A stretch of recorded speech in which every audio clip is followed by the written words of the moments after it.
Welcome to রসবাঙালি channel. আমার চ্যানেলে আপনাদের স্বাগত। আজ করব আমি একটি নিরামিষ দিনে খাওয়ার মতন বা বলতে পারেন উপসী দিনে খাওয়ার মতন একটি রেসিপি, সাবুর পোলাও। এখানে সাবুর পোলাও করার জন্য নিয়েছি বেশ কিছুটা পরিমাণে মশলা, যে দেখিয়ে দিচ্ছি।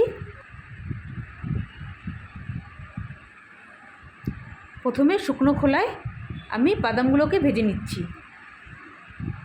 বেশ একটু কালো কালো করে ভাজতে হবে।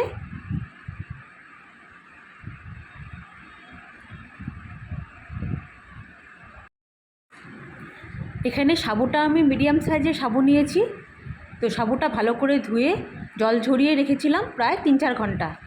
তো সকালে রেখেছিলাম, আমি বিকালে করছি। তো এখন বাদামগুলো ভাজা হয়ে গেছে, বেশ একটু কালো করে ভাজা হয়ে গেছে। এখন এটা আমি নামিয়ে নিব, নামিয়ে ঠান্ডা করব। ঠান্ডা হয়ে গেলে প্রথমে এটা গুঁড়ো করে নিচ্ছি, গুঁড়ো করে রেখে দিব, পরে এটা আমার লাগবে। এখন এই কড়াইতেই দিয়ে দিলাম অল্প সাদা তেল। আপনারা চাইলে ঘিও ব্যবহার করতে পারেন।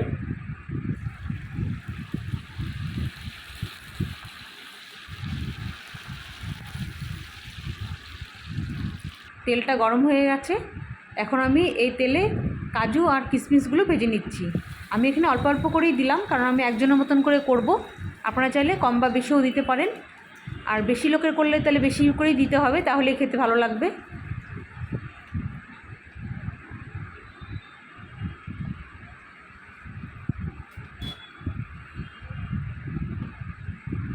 এখন আমি এই তেলেই দিয়ে দিচ্ছি একটা শুকনো লঙ্কা ছিঁড়ে, আর দিয়ে দিচ্ছি কয়েকটা কারি পাতা।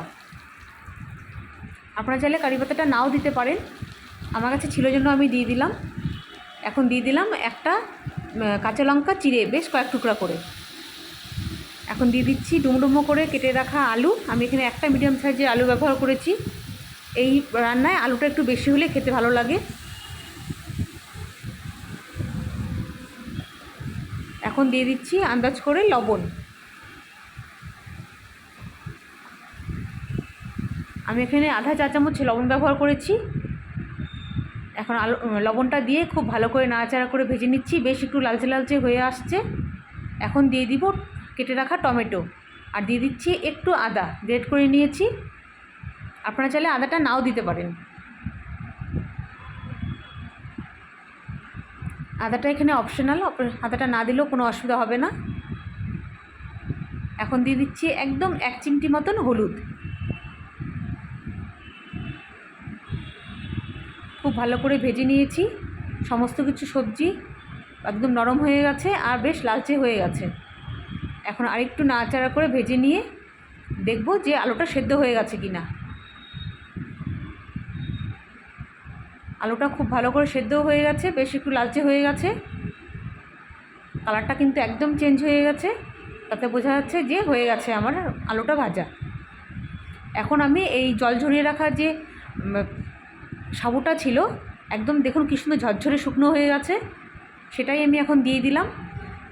এখন খুব ভালো করে নাড়াচাড়া করে ভেজে নিব।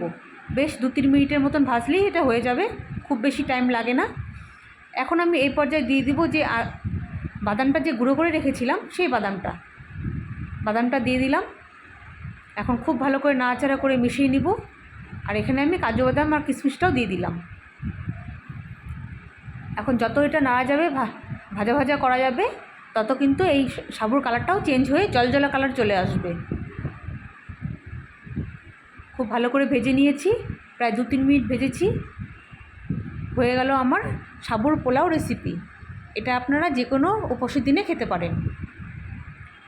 আর এখানে আমি যে লবণ ব্যবহার করেছি, আমি কিন্তু আনটাইমে করেছি জন্য এমনি লবণটাই ব্যবহার করলাম, রান্নার লবণটা। আপনারা যখন উপসী দিনে করবেন তখন এটাতে সন্দক লবণ ব্যবহার করবেন। এটা আপনারা বাচ্চাদের বিকেলে টিফিন হিসাবেও দিতে পারেন। এটা খুব ভালো একটা হেলদি রেসিপি, আর পেটটাও খুব ভালো ভরে যায়। দেখুন কী সুন্দর হয়েছে। রেসিপিটা ভালো লাগলে প্লিজ লাইক করবেন, শেয়ার করবেন, ফলো করবেন।